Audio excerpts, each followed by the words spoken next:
ఆధ్వర్యంలో సూర్యాపేట పట్టణంలో బీపీ మండల్ గారి జయంతి వేడుకలను ఘనంగా నిర్వహించడం జరుగుతూ ఉన్నది. బీపీ మండల్ గారు బీసీల ఆరాధ్య దైవం. ఆయన ఒక విప్లవం. భారత స్వతంత్ర ఉద్యమంలో బీసీలకు వెనుకబడిన అణగారిన వర్ణాలకు ఒక వేగు చుక్కై ఈరోజు మేమందరం ఈ వ్యవస్థలో ఈ సమాజంలో తలెత్తుకొని తిరుగుతున్నామంటే వారు చేసినటువంటి ప్రాణత్యాగం వల్లనే అని చెప్పేసి ఈ సందర్భంగా తెలియజేస్తాం.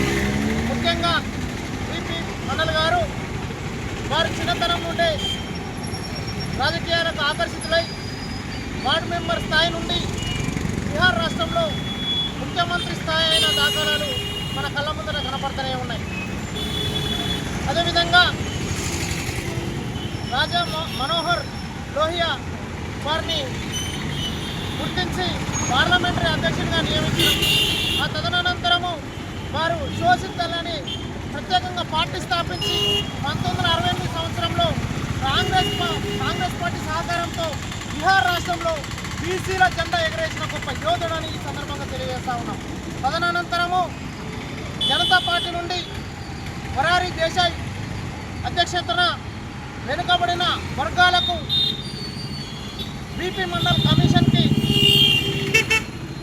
2 దఫాలుగా వారు సేవలు అందించి అప్పుడున్న భారత ప్రభుత్వానికి వెనుకబడిన వర్గాల యొక్క స్థితిగతుల మీద అధ్యయనం చేసి ఈ వర్గాలకు రిజర్వేషన్లు ఉండాలని చెప్పేసి సంకల్పించి వారు భారత ప్రభుత్వానికి అందించిన వారి యొక్క రచనలు ఆదేశానుసారము ఇవాళ బీసీలకు రిజర్వేషన్లు కల్పించడం జరిగినది.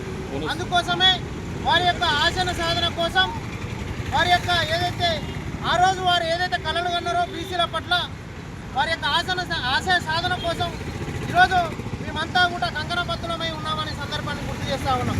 అంతేకాకుండా రానున్న రోజులలో ఇంకా ఈ ప్రభుత్వాలు స్వతంత్రం వచ్చి 76 సంవత్సరాలు కావస్తున్న బీసీలకు రాజ్యాధికారం దిక్కులేని పరిస్థితుల్లో మమ్మల్ని ఇంకా చీకటి రాజ్యంలోనే ఉంచి దొరలు రాజ్యం వెళ్తున్న పరిస్థితులు ఈరోజు గమనిస్తూ ఉన్నారు. తక్షణమే ఈ ప్రభుత్వాలు ఈ రాష్ట్రంలో ఉండబడిన బీసీల యొక్క రిజర్వేషన్లు పెంచాలి, మేమెంతో మాకంతా అనే నినాదంతో రేపు రానున్న రోజుల్లో బీసీజేఏసీ ఆధ్వర్యంలో పెద్ద ఎత్తున పోరాటం చేసి బీపీ మండల్ ఏదైతే కళలు కన్నారో మా అణగారిన వర్గాలకు ఆ కళల్ని సాకారమయ్యే దిశగా మేము